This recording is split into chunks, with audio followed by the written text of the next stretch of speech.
Ladies and gentlemen, welcome in to another edition of Deportes Nation podcasts. Deportes y más, sports and more, in English y en español. In this case, in English. I'm Alex Parra. Always a pleasure and an honor to be part of Deportes Nation podcast. Before we go much further, let's give a big welcome to my co-host, Miss Ashley Rodriguez. First of all, Ashley, happy Friday, at least for us. How are you? Happy Friday, Alex. Hello, everyone. Thank you so much for tuning in. Oh, man, it feels good to finally hit Friday, Alex. I'm so excited. We have a lot to go over the show today, but Thanksgiving's next week. I can almost taste the turkey. I'm excited. I'm ready. Alex, what are you doing for Thanksgiving? You know, Ashley, thank you for asking, and I'm not really sure yet. To be honest, we are literally scrambling around within, within the family, talking about, my in-laws, my mother, brothers, sisters, etc. How do we best handle it? I think we're not unique. A lot of us as families are trying to figure out if we let everyone in, if this is the excuse to keep that crazy uncle out of the festivities. Some people are nervous, and I think especially, I don't want to say this for our elderly, but certainly for people that may be vulnerable, I think we have to be aware of it. So to answer your question, as of today, I don't know 100% for sure what we're doing. How about you? Yeah, no, again, we've talked about this before. It's definitely very different this year. But no, I mean, right now, I spoke to my parents last night, and as of now, it's just going to be immediate family only. It's just going to be myself, my two other sisters, right, and our parents and our boyfriends, and that's pretty much it. You know, we're going to be over at our parents' house. So is your dad okay with your mom bringing her boyfriend? I love that. That's really maybe I misunderstood that. Oh, I'm sorry. Okay. No, it's just my family. You know, my parents, and then my sisters, I'm just messing with you. And our boyfriend. Okay, I thought mom could bring her boyfriend too, but that'll be a separate Thanksgiving. Well, I mean, I don't know. I guess you can consider my dad still being my mom's boyfriend. There I guess they still date. They go out on dates, Oh, so that's nice. I'm glad to hear that. You know what is ideal for my wife these days? When I'm not home, that's when she enjoys her life.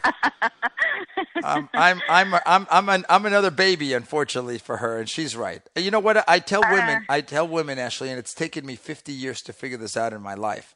I tell women, my mother, my wife, I tell them thank you and I'm sorry, because I don't know how you ladies do it, but you keep us all in line. You keep us all healthy. You nurture us. You put up with us and children. And I don't know how you do it. And I tell my mom and my wife, I'm sorry, because I'm sure I've acted like an idiot as a man for many, many years. So just so that you know that I'm learning. Women are very, very special. That's for certain. Yes. Zero doubt about that. Well, I hope we get to maybe hear some of your stories, ladies and gentlemen, about Thanksgiving. If you want to reach out to us via social media, please do so, @ or at Deportes Nation, however you prefer, and enjoy your Thanksgiving, right, Ashley? That's what we want people to do, to be safe and enjoy and give thanks for all that we do have. Of course, yes. I hope that you guys will, because we won't be talking to them until after Thanksgiving. Yeah. So happy Thanksgiving to all of you. Alex and I are so thankful to have you join us here every Friday, or at least every day of the week that you're able to listen to us. So we're so thankful for your support. Alex, I'm thankful for you. I'm so thankful for our friendship. I'm thankful that we're able to come on here and talk about things that matter to us. And, yes, thankful for all of our blessings. So happy Thanksgiving to all of you. I hope that you have a wonderful, wonderful holiday. And let us know, like Alex said, let us know at or @ Deportes Nation on Twitter, Facebook, Instagram, all social media platforms. Let us know what you have planned with your family.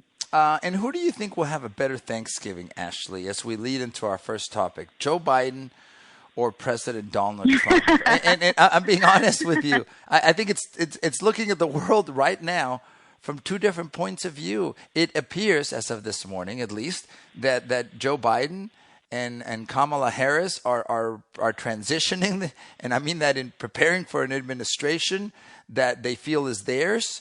And President Trump continues with his legal team and others to fight, and I'm going to use this word, not concede an election that he feels he has won. So where do we find ourselves this morning? Look, I can tell you one thing. We know for sure both sides will continue, I think, for a little while to go in their own direction. When do we come together? And I guess, Ashley, the question is, this really speaks about the stability of our country, that we're still thriving financially, we're still thriving socially, and even without the certainty of who is going to be inaugurated on January 20th. Right, absolutely. Well, last show, Alex, we had talked about, what exactly the process is going to look like. And I had a couple of people confirm the fact-checking on me that, right now, like you said, there's a lot of irregularities. They're still doing their investigation. One party thinks that they're going to be transitioning into the White House. The other party thinks that they're going to be staying in the White House. So in this case, I do believe that they have until December 8th. As far as the Trump administration, they have until December 8th to go ahead and get everything in order with the courts, their investigation, and moving forward. Right now, they're doing a lot of state court. They haven't taken it to the Supreme Court. Well, not completely, not all states, and I will say that. Right. I will leave that in the air. But they are still doing their investigations. They're working with the courts. A lot of things have happened since then, Alex. I don't know if you noticed. I checked on Facebook. Facebook before had named the professional and official page of Joe Biden. Under his name, you usually have a subtitle as to who that person is or why they're recognized as official. Right. On social media, but it no longer says president-elect. It just says politician. Interesting. So not a lot of people know that, and I thought that was pretty interesting. So, again, there's a lot of movement happening, but as of now, they still have until December 8th, and then afterwards, it just follows with our check and balance system, our three branches of government that we have here in the United States. Afterwards, if still, things are still irregular, I'll leave it at that. Then it will be taken to the government officials, which will then go in to vote for who they choose as their president, and so on and so forth. But we will have a presidential inauguration on January 20th. So have no fear, we will have a president. We still have a president. We have a current sitting president, which is Donald Trump. And then, depending on how this goes, Alex, we will see if one gets reelected or we will have a newly elected president. But we will still have an inauguration January 20th. So we will be watching and tuning in to see what happens. But again, right now there's still a lot of investigation, a lot of stuff happening behind closed doors, a lot of movement. So we'll see how this plays out. I'm not going to be partisan here, Ashley. I think that either side, if they were contesting the numbers, would have the same approach, a legal approach, and also an approach to the strength and the foundation to our democracy. It's good to ask questions. You and I talked about this, and we've talked about the same topic over several weeks now. If there are questions, why not answer them? It's okay to ask questions. It's okay to challenge and see if our institutions are strong enough to withstand criticism. So I'm all for the questions. I'm all for with valid evidence contesting, whether it's at the state level, whether it's at the local level, because we have to come out of this, Ashley, in my opinion, trusting our institutions. If we start doubting our institutions, I think we're in for some problems. And especially an institution like the United States of America, Alex, because that is why, and my parents are immigrants. They immigrated here from Mexico legally. And my dad wanted a better life. My mom wanted a better life. And of course they made their family here. Sure. And so when I say that, people come to this country for a better life, a huge part of it is because of our democracy. They try to escape capitalism and communism and socialism, and they come here for our democracy. And so they make it a point to seek a better life. So when when our, like you said, institution in question is there's stuff that's happening behind closed doors. We the people, I say we the people of the United States, we have a right to know what is happening. And, you know, like you said, there's a lot of stuff that could be uncovered, but I would rather know. I'm with you on that. I would rather know what is happening. I don't want to be, you know, fooled by, you know, what the media says or by what one government official says or what the other government official says. It's like, hey, let's uncover the truth, because this is why people come here to you know, live a better life. But if that's not always the case, well then, you know, we need to make it better, and we need to, you know, set an example, because America is such a powerful country. It is a top country in the world. And so we set an example for many others, and a lot of other, you know, third world countries depend on our success as well, Alex. And I think that is something that people tend to forget. It's, you know, if we fail, then other smaller countries that don't have that strong institution end up failing as well. So it would benefit everybody, again, just to, continue the investigation. Let all of this be out in the open. I personally would not want to have a president, and this is just my personal opinion. Again, I have to state what's an opinion now. Right. So this is my personal opinion. I would not want a president who committed fraud to get to where he is, because then that goes into tyranny. What is your, I guess you could say, what is your hidden agenda for our country that you have to, you know, false your way into getting to the top? You know, if the people really didn't choose you, then you really shouldn't be running this country. And that goes for both parties, you know, one or the other. Whoever ends up in the future, you know, trying to go down this route again, it should be about honesty. It should be about legitimacy. And, you know, if we the people end up voting for a particular leader, then that's who should be sitting at the top. I compliment, Ashley, your idealism, and please don't take my comment as a criticism. I used to believe in those things. I used to believe that the ideals and standards and philosophies of our country guided us. At times, as I have aged, because I am older than you, I realize that we're human. I realize that political parties in this country, are after one thing, which is control and power and influence. That's genuinely the way I look at it. And they are using the system. I'm not saying this is bad. It's just the reality. We, entities, political parties, learn the system, try to control it, and use it to our advantage. That's what the system does. I'm not saying it's bad or evil. I'm just saying the idealism. And I mentioned this on the program, Ashley, when I was a young man, and I would read stories about presidents. I was in awe of stories about Abraham Lincoln, about George Washington, about John Kennedy, forgive me.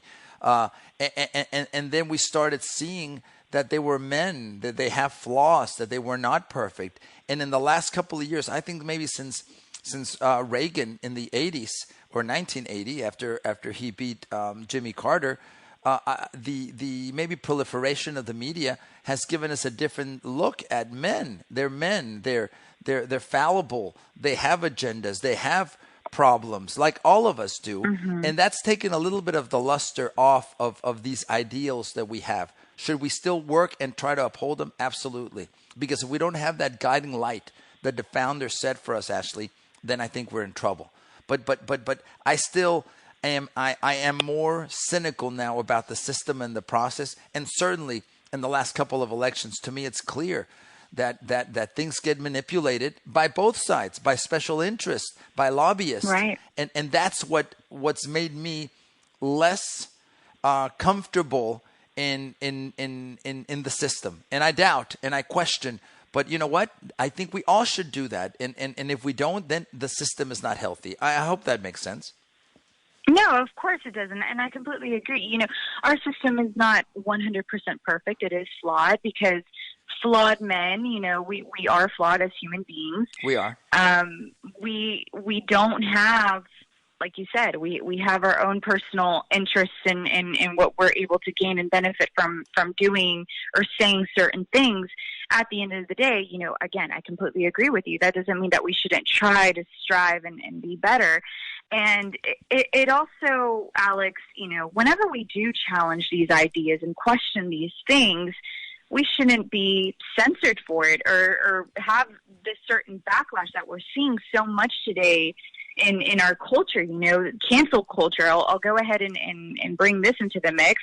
If someone says or has an opposing opinion or a political view against you or those that you care about or whoever's in your circle, oh, let's cancel him. Let's not go and watch his movies. Like, yeah, sure, that's within your right. If you don't like someone because of their political views, sure, that's great. But where I'm getting at is with cancel culture, it's rounding up the people, gathering all the people around you, and having this, fire of hate thrown at this person to burn their house down. I don't believe in that. I don't believe that, violence is the answer or hate culture is the answer, canceling someone because they just don't, they don't have the same ideas or opinions or views as you. It's like, hey, we've on this show talked before. It's communication is key. Understanding is key. And respect.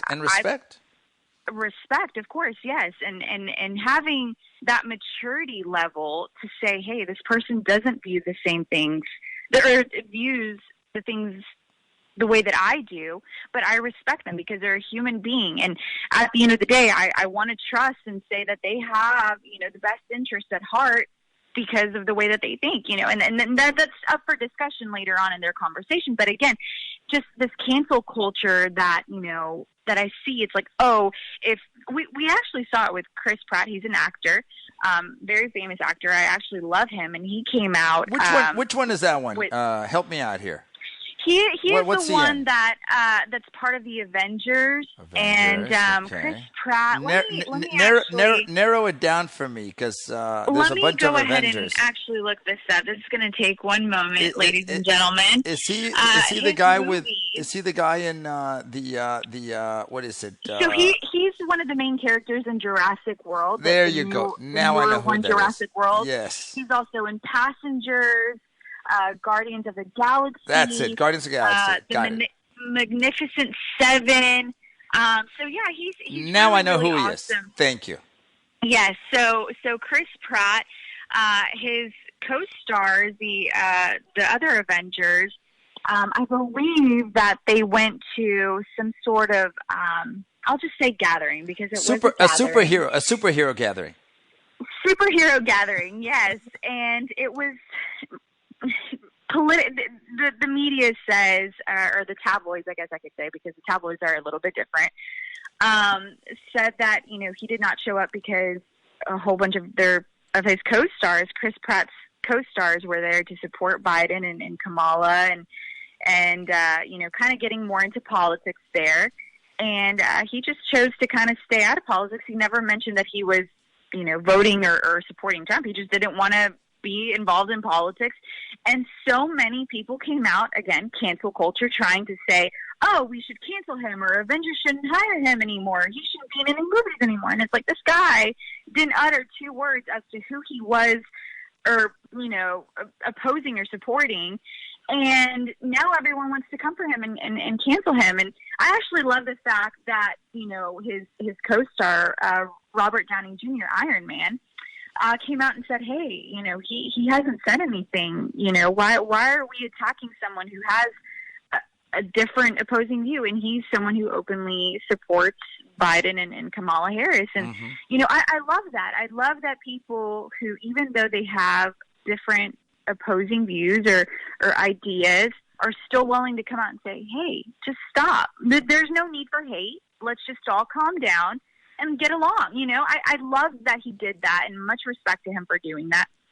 But again, it's the cancel culture. Like, stop canceling people, because they say something that you don't like. It's like, why don't you just ask them to explain? Be kind, be mature, grow up. Be kind, be mature, grow up. Well, I'm mature, I'll tell you that much. I don't know if I've grown up, but I'm certainly mature. I'm maturing every day. Ashley, getting a little bit into sports, and I was looking at some statistics of what I'm calling a boom in online gambling and betting. This is an industry that is expected to boom to the tune of $7 to $8 billion in annual revenue by 2025. This is U.S. legal sports betting. And currently in 2019, the stats had reached $900 million in revenue. Entities such as DraftKings, FanDuel, etc. You bet online. You can bet on almost any kind of sport. And that got me thinking about where we are as a country. A few years ago, Ashley, betting, drinking, smoking were seen as evil, as illegal, literally illegal. We are now legalizing. If I'm not mistaken, there are, and let me find the statistic real quick because I think this is important, of the amount of states that are either considering or have legalized gambling in the last couple of years. And I think it's 25 states and Washington, D.C. that have passed bills legalizing sports betting. So it's amazing how we now, as a country, as a people, are accepting this. We are a sports nation, Deportes nation. We are. Mm-hmm. This is what we do. We live and breathe. Do you think the element of gambling, and let's put it at the college level, professional level, I kind of understand, but we all know that that money infiltrates. Money is a driving force to many, including athletes, including organizations.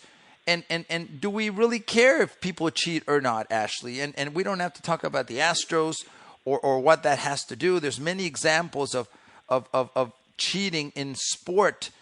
Does the element, you think, of gambling, legalized gambling, and it being a par for the course? I see this real quick, Ashley, before I turn the microphone over to you, that one day in the experience, the sports experience, we're going to be able to, like going to the horse track or the racing track, come into our stadium, the stadium wherever we're watching MLS, NFL, NBA, have our seat, our pod. I'm going to call it a pod, as if when you fly first class. And one of the first things you'll do is have a screen next to you where you're betting. And you maybe put in $50 into your machine, and you're betting on, what's going to be the score after the first quarter? Who's going to score the first goal? That's part of the entertainment experience. I think all this is leading toward that, a world where we're betting constantly. I don't know if that's healthy necessarily, but that's the industry. Right. No, and look, we're also seeing it with the current elections. There's a lot of people betting on which political candidate is going to end up in the White House. But kind of turning it back to sports, yeah, it is still. It's always been part of our culture, I guess you could say. Well, part of our world, the sports world. People want to make money. They want to bet on who's the better athlete. Now, when you turn your attention into the NCAA and on a collegiate level, I don't know. I feel like when you start bringing that into the mix, the gambling and the betting, and start bringing it to a collegiate level where kids, 18, 19, 20-year-olds, still not even old enough to drink legally here in the United States. Legally, yes. It kind of just takes the I don't even know if the word innocence is the right word, Alex, but I feel like it. But Ashley, forgive me for interrupting you. I think we've lost the innocence. I think if I go back to maybe my cynicism of my previous comment about the institutions in our country. I bet. You notice the word I'm using intentionally. I bet that there is betting going on probably in high school sports, and I don't doubt that at all. That there are groups of people that literally will sit around and say, okay, how much? Who do you think is going to win? High school A versus high school B, or the North High School versus the South High School? In any sport, they bet and they're making money off of that. Innocence is gone, isn't it? Yeah. No, and I agree to a certain extent, but I feel like now, even with that being the case, Alex, I'm saying like when you really start the NCAA here, and I'm actually looking here at the official page for the NCAA. .org, and it says /enforcement/sports wagering. And it says here, and I quote, the NCAA enforcement campaign, don't bet on it. It says, and it's quoted there, is an educational content for use by the NCAA member institutions and the public regarding the impact sports wagering can have on student athletes, athletic departments, schools, etc. And then it ends off with the integrity of the game itself. So, integrity. And this is what I mean. Yeah, it's the integrity that you have in sports, and this is on a collegiate level. Now, I can only imagine, because I was an athlete myself. I'm now no longer a professional athlete. I made it into the NFL, but now for me, you know, I'm a self-proclaimed, because I go to the gym and I can barely run a mile now, and well, I try, but. Speaking on a collegiate level, you know, these students train for what it seems like almost their whole life, Alex. They're put in little leagues.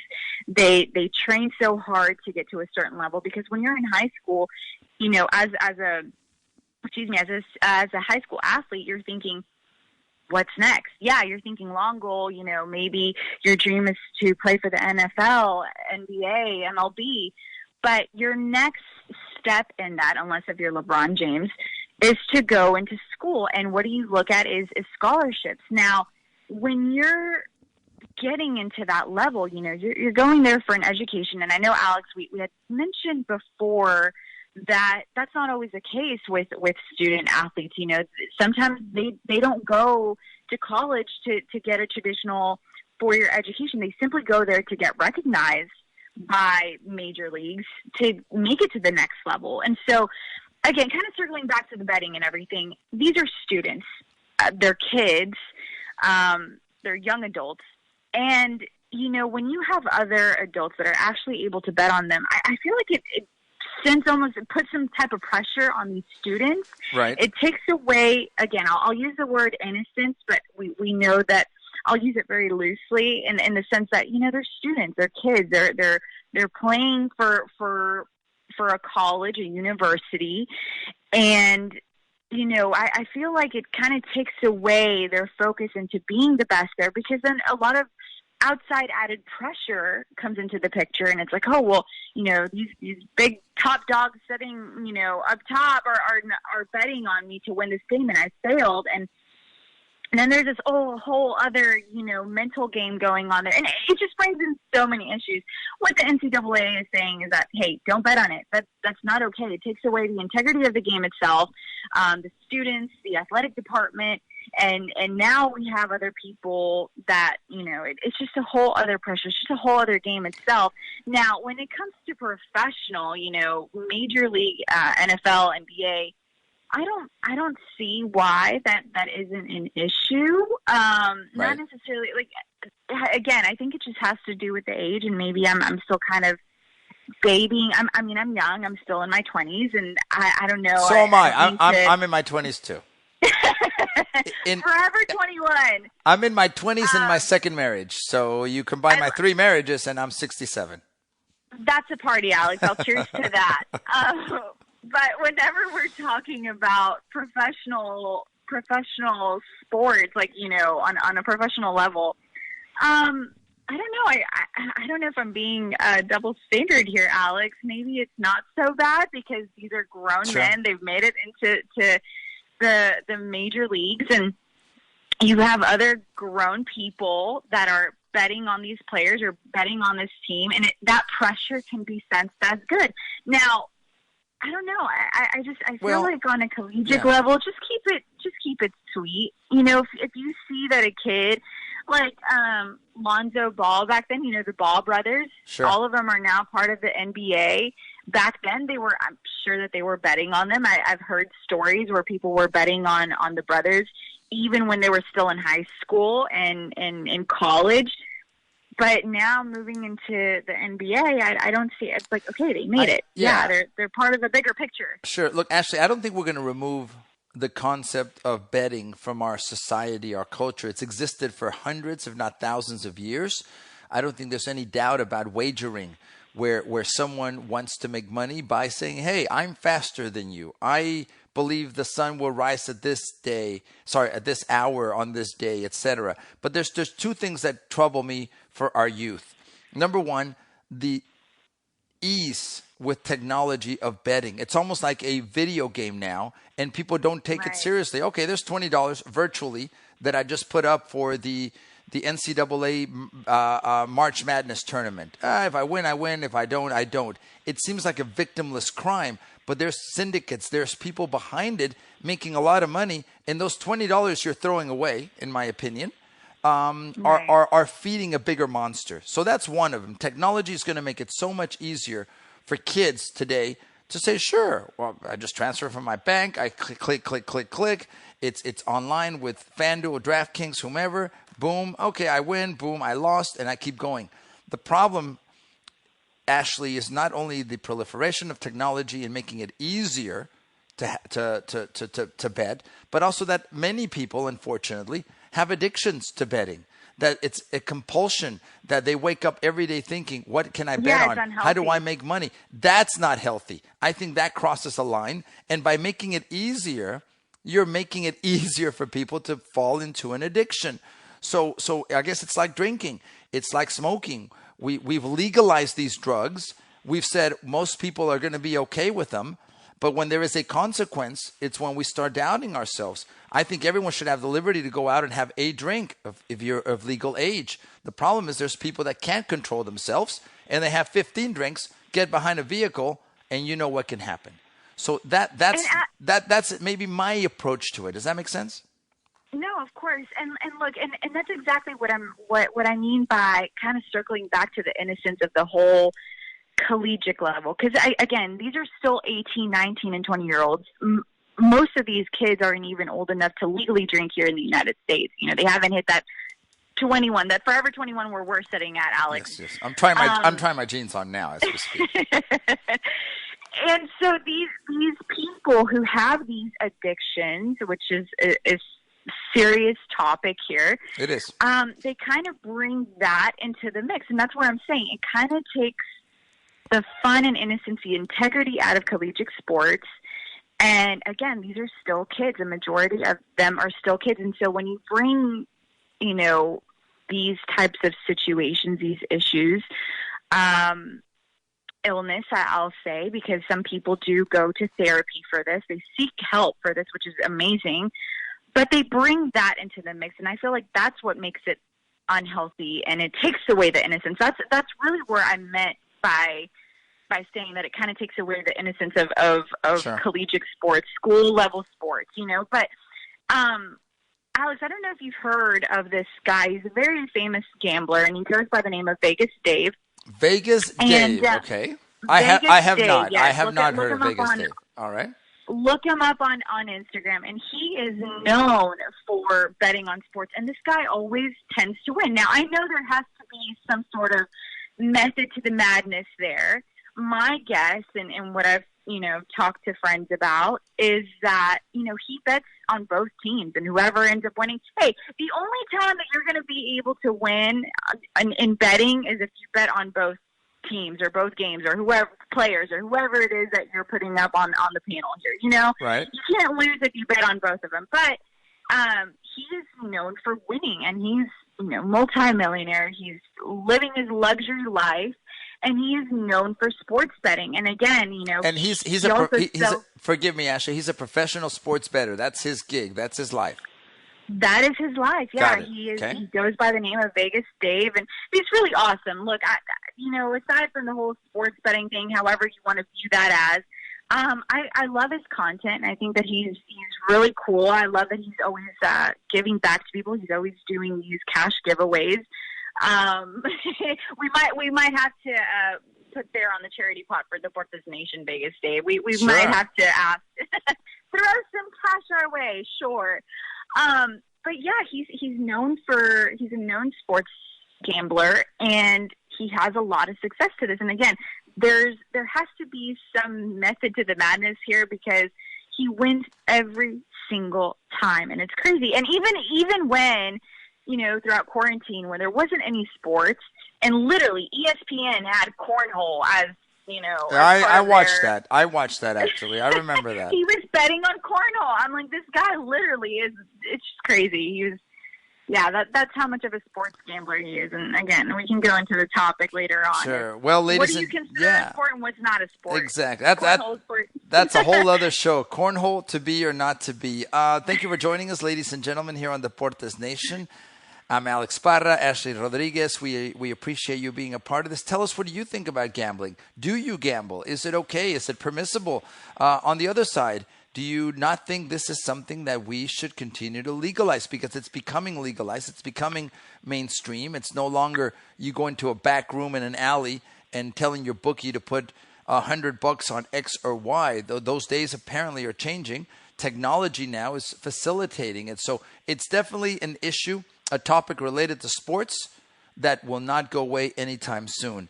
Flipping the page a little bit and moving on to our next topic, Ashley. The news came out in the last week with the Miami Marlins, that Kim Ng has been named the first female GM. She's had a long career within baseball, coming in as an intern and working her way up to a GM position. It's the first woman ever to be in a GM position in Major League Baseball. I certainly think that's progress. I certainly think that's a positive. And does this show us now that more women are getting opportunities where in the past were exclusively for men? First of all, congratulations to her. Kim has worked 30 plus years to get to where she's at, Alex. I certainly believe that this woman should be given an opportunity to be a general manager of a major league team, the first woman at that in the MLB to do that. It certainly breaks down barriers. And again, and this is what I preach. It doesn't matter, when it comes to, I can agree and disagree with a lot of women, but when they become the first something, it breaks down barriers for the rest of the women in our country and around the world. It sets an example that we can make it to certain levels and certain, positions, have certain career right? opportunities. Yeah, absolutely. So that's absolutely remarkable. Her career has been filled with so much success. Again, 30 plus years working with teams, like you said, as an intern and working her way up. As much as this goes, it's amazing, and I know that the Miami Marlins are super excited about that. So many people have congratulated her, as they should, because she's earned it.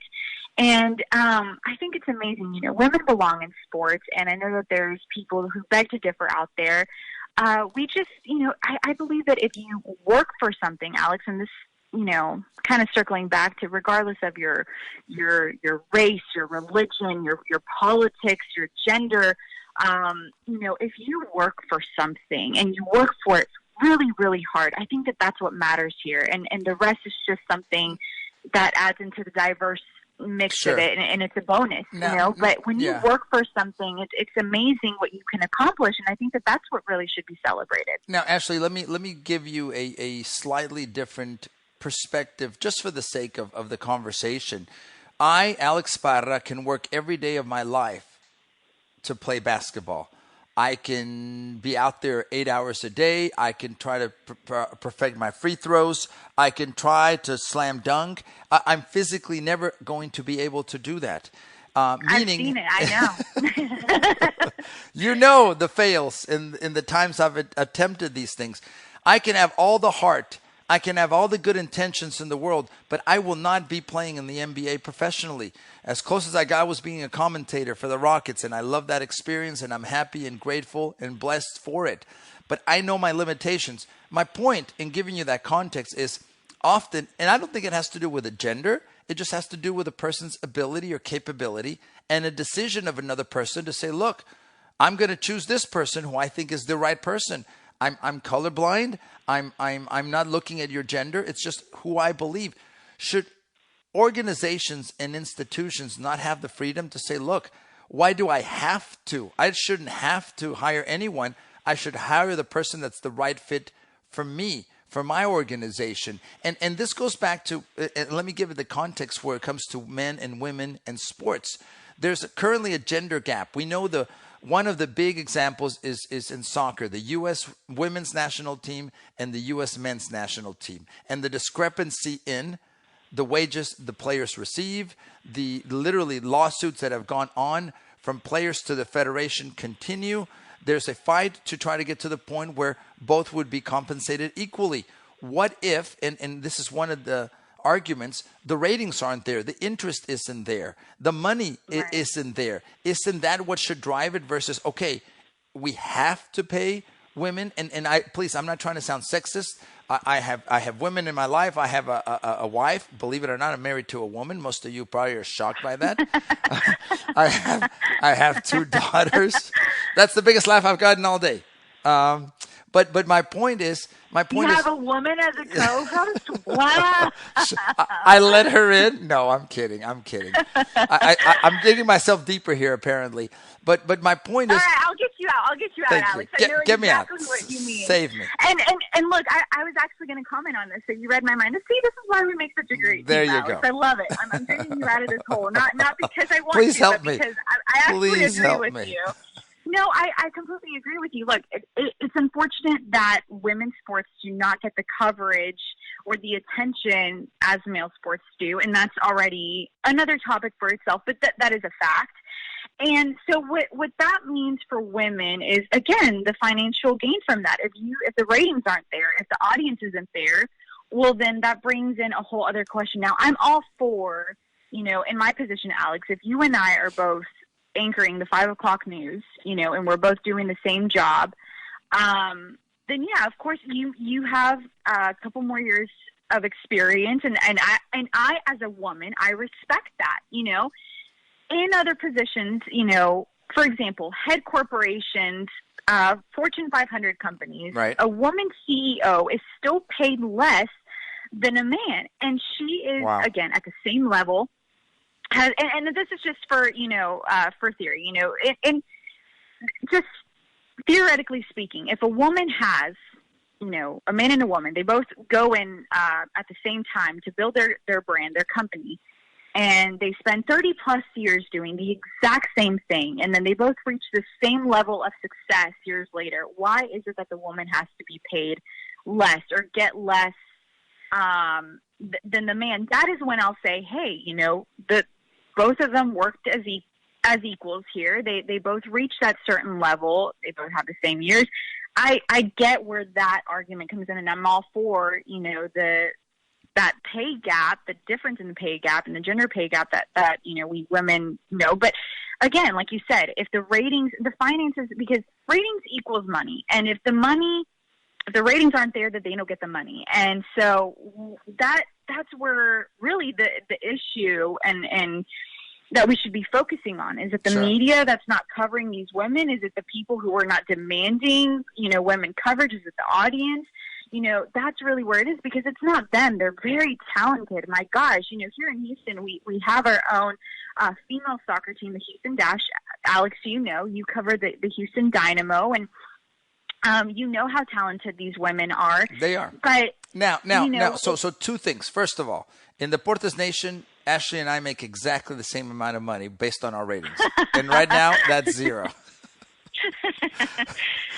It's because he's holding up the money. I have to talk to you about this, Alex. I will be much more thankful during Thanksgiving if I got paid more. But we'll talk about this later. Send your lawyer over for the weekend, please, and we can talk to her. But here's a reality, and this is, I'm going to give you 2 examples of what I know, what I've seen, and not trying to gloss it over.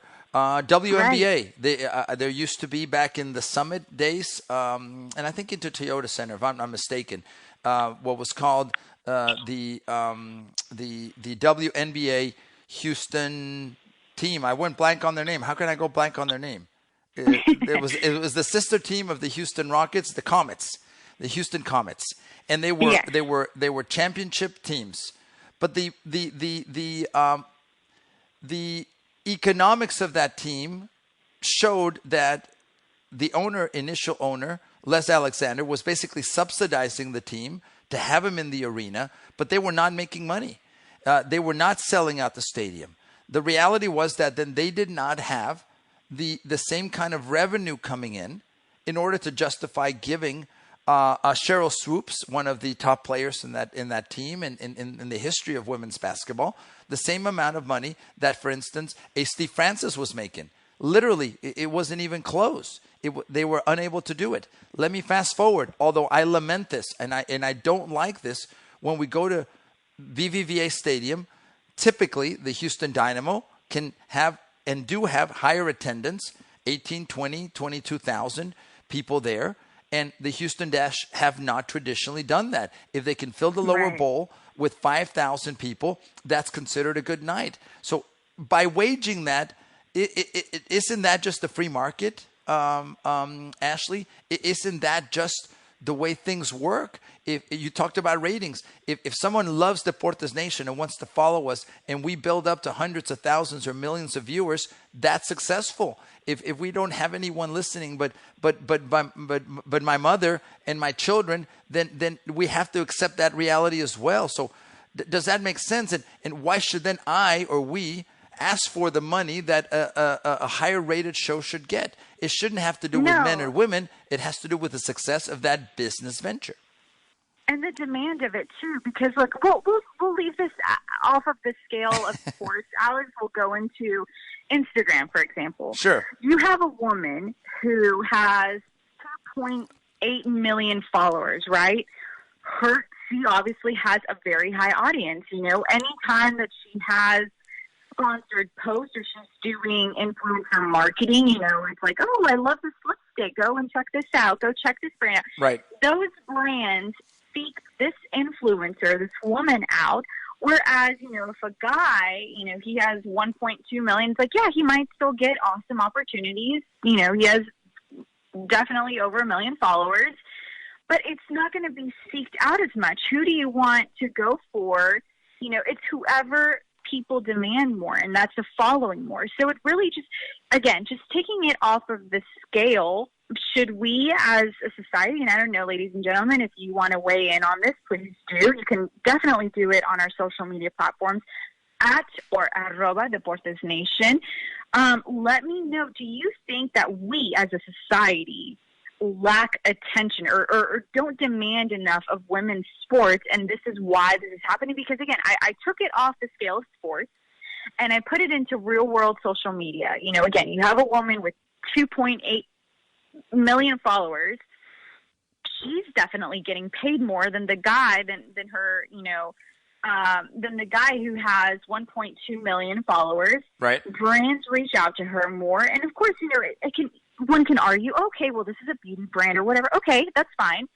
So if you do something that, like, you know, for example, there's a couple of fitness clothing brands out there that are unisex for both for men and women. And again, they tend to seek her out more just for the purpose of marketing.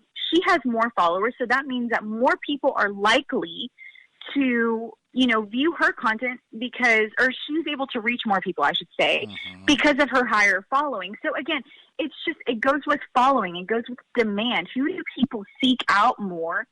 And again, this is where I want people to weigh in. Do you believe that because of our lack of demand or seeking, you know, to follow women's sports teams, that it's causing them to, you know, not get, again, their desired pay? I don't know, Alex, if I'm wording this correctly, but putting it outside of real world skill into sports, it's like, yeah, demand and what you seek is eventually what people are going to market and pay more. You know, you're going to get paid more if people seek you more. Well, two things. I think if Alex Tio Alex wears his yoga pants, they will sell a lot. So I'm just telling you that now.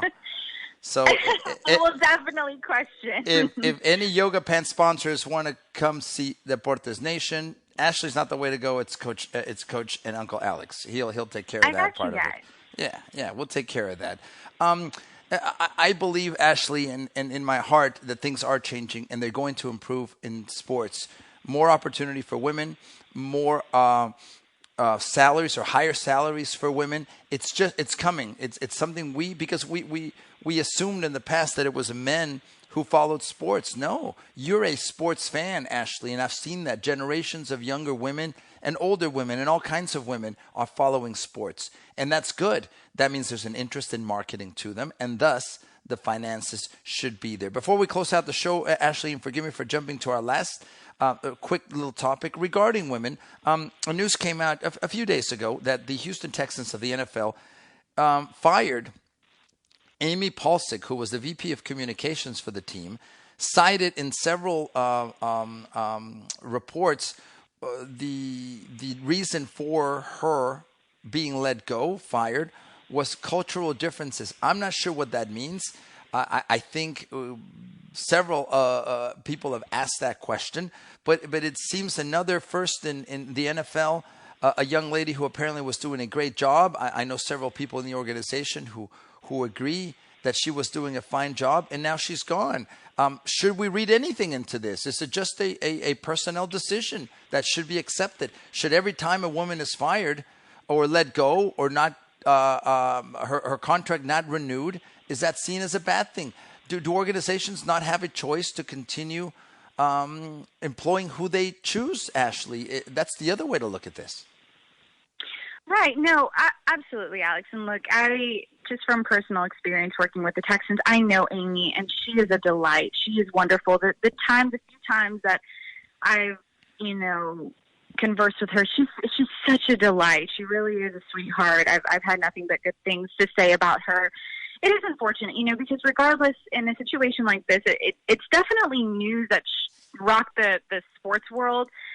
You have J.J. Watt weighing in on this. He definitely tweeted about it. He definitely said that, man, whoever ends up employing Amy next is definitely going to get it's definitely a gain for that team. She is an award-winning VP communicator. She's won many awards. She's definitely done her job. As J.J. Watt says here, that she has even helped them, with his foundation, and of course throughout when Harvey hit Houston, and him helping the city of Houston. She was a great help to him. So definitely has the sports world rocked by her dismissal from the Houston Texans.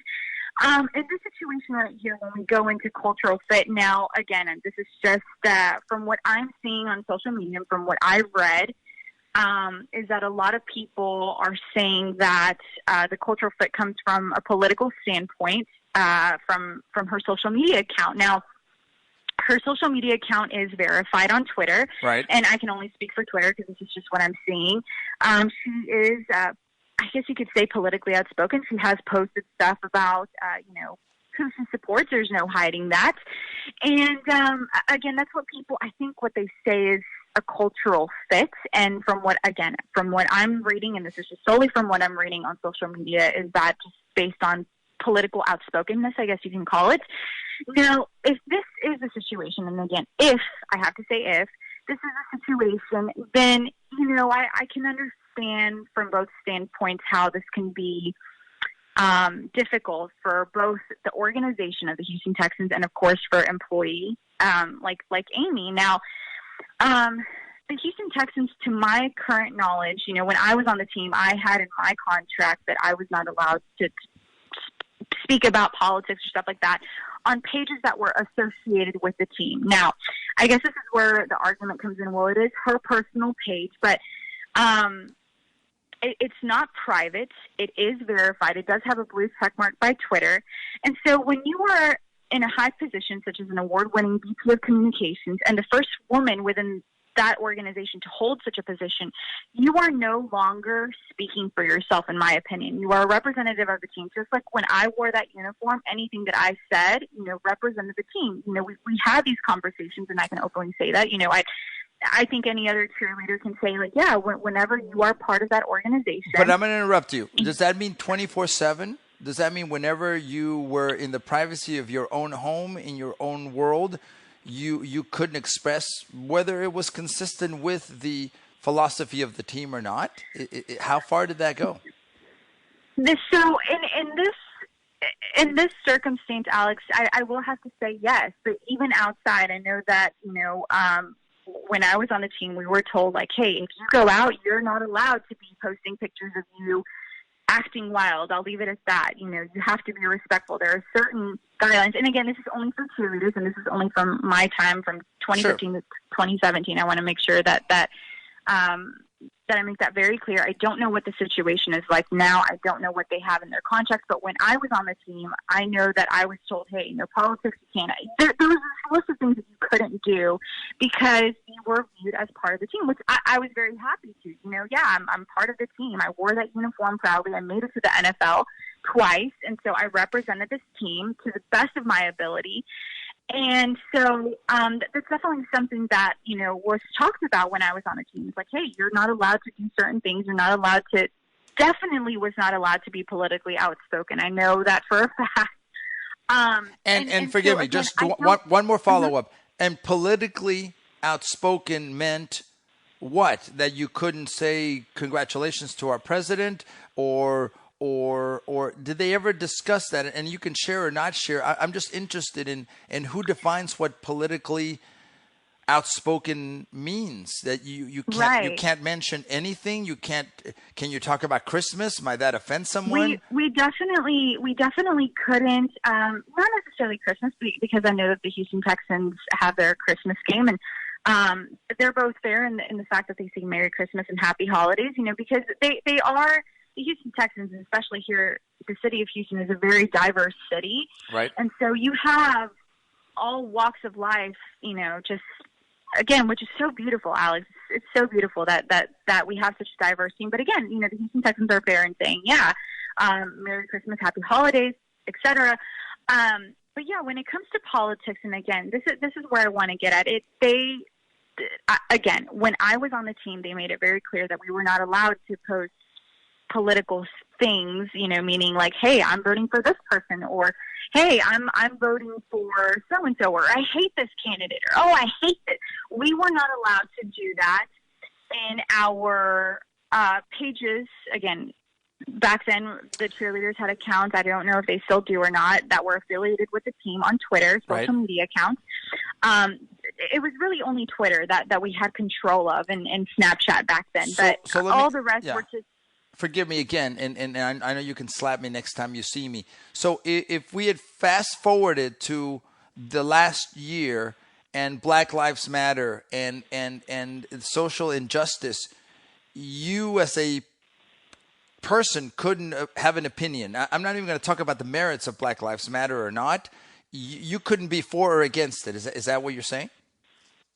Right. I think that you have to be very neutral on it. And so let me just put it this way. Sure. The safe way to go about it. If the Houston Texans main account tweeted about it or said anything in regarding to it, then you could only retweet or support it or whatever it was. But if not, then you couldn't go with your own political propaganda, because again, you know, you're only speaking for one person, and that is you, sure, and not for the whole team. When you wear that uniform, when you're part of that organization, that is when you're representing the whole team. And again, this kind of goes in what's fair. You know, when she posts, even though it is her personal page, it is a verified blue check mark on Twitter. And so that means that she's earned credibility some way, somehow. She's an award-winning VP communications director. Right. And so, again, I can see where she is no longer just representing herself. And so in this situation, it is an honor. You know, when you reach that certain level, it's an honor. But it's one more thing to keep in mind as a representative of the organization. You know, when that blue check mark comes in, or, you know, when you wear that uniform, again, it's amazing, but it holds a great responsibility. You know, you are responsible for representing a certain team or a certain organization, et cetera. In a time where our country is so divided, anything, especially now, because from when I was on the team, you know, Black Lives Matter, just as soon as I ended my time with the team, we really saw Colin Kaepernick start this movement with the Black Lives Matter. Right. And then from then on, I was never a part of that. So there was really no, back then, again, there was really no forced politics, you know, forced issues like in our face, like Black Lives Matter, Trevor Biden or whoever. You know, it's definitely changed. Even within the past 5 years, it's incredible. so you can't help. Even now, like in our show, just look at, we started off, some days just talking about politics because this is our reality. This is what's going on in our world. And it's so in our face. Now, I don't blame her for wanting to, again, this is her page, that she's wanting to be politically open as to who she supports or what she doesn't support. But in a situation like this, and this doesn't just go for Amy, it goes for anybody. When you're representing an organization, again, I see both sides here. It sucks because I have been told before that I don't have a voice and you can't do this. And again, when I signed that contract, I knew that I wasn't allowed to speak politics, and I respected that, and I didn't. And so throughout my time, even on my personal social media account, I knew damn well I wasn't allowed to do it. Anytime that I did, cross the line, which I didn't, but if others did, or, anybody, they were reprimanded, to my knowledge. Sure. And so, again, this really just goes where, I guess more what I'm trying to say is that I'm assuming that the Texans are trying to keep the environment neutral. And again, this is just my assumption. This is just my opinion. I'm thinking that the Texans are just wanting to keep the environment neutral because it is such a diverse city. It is, you have all walks of life there. What if someone else in the office doesn't have the same political views or anything like that? No, yeah, look, and I understand. I understand that. I just think the genie's been let out of the bottle. It's almost impossible now to change a generation's thirst and desire to express themselves, and especially with young people who through social media can immediately get their voice heard. And again, I think the debate is going to continue because of this and other cases, Ashley, whether it's limiting our free speech, or whether if you want to be a part of X or Y organization, accept the terms and conditions of doing so. You don't have to. Right. You can say, great. Let me look at my contract. I can't say this and this and this. Got it. I don't want to be a part of this. And the organization, I believe, unless it's an infringement on our legal rights, have every right to do that. Say, look, if you want to be employed here because you're an employee, here's your contract that states this, this, and this, and either take it or leave it. To me, it's not really that difficult. Yeah, no, and I agree. And look, I also believe that employees shouldn't be completely stripped away of their freedom of speech. It is our First Amendment right. This is why, and again, I'll bring back to our first conversation of balance here. This is why I think allowing employees to post on their personal social media is a good balance. However, it brings into question, okay, she's verified, or whoever is speaking on here, because you have players. And that's another argument for another day. This is another discussion. Why do you have players that are so open? It's like, is it because she's a woman? Is it because she's not out there, Great point. tackling, if JJ men on the field? Is that why she's not allowed? If JJ Watt said something, they probably wouldn't reprimand JJ Watt or fire him, probably. Exactly. So, again, that's a whole other discussion. So this is why, again, I believe that there is a balance to keep on all parties, on all levels, regardless of their position within the organization or not, just to be completely fair and neutral. Sure. Allowing, employees to post on their social media accounts. Now, if it really has that much an effect, like, some of these players or whatnot, in someone in her position, a VP of communications, especially when it comes to communications, it's what you put out there into the world. Now, I'm not saying that, anyone posted from the organization that they were one party or another. That's not what I'm saying at all. It's just that, again, keeping that balance to allowing people to post on their social media, but also I know that there was a lot of teammates, and I even see it now with other girls, and even with players. They have a separate account where it's just close family, friends, or whatever, and they keep it completely private, and they're able to post whatever the heck they want on there. Sure. I think that is also something to put on the table for them to decide. It's like, hey, like you said, Alex, these are the rules. This is what you signed. If you can't abide by it, well, then, maybe there might be another team that might be better suited for you that won't have such an issue with it. But this is what we're holding up for the standard. This is not allowed. I'm so sorry. They, as a business, are within their right to do that. And as an employee, you have to make that decision. Am I still okay with this? Now, of course, again, I'll bring it back and I'll end it with this. back then when I was on the team 4 years ago, I was not, oh my gosh, 4 years ago. Where does the time go? You're old. Yeah. No, it's Forever 21, remember? That's right. I'm 21. I'm also 21. Back then, there wasn't, politics wasn't so in your face. Don't get me wrong. There was still politics. There was a lot of issues that were discussed.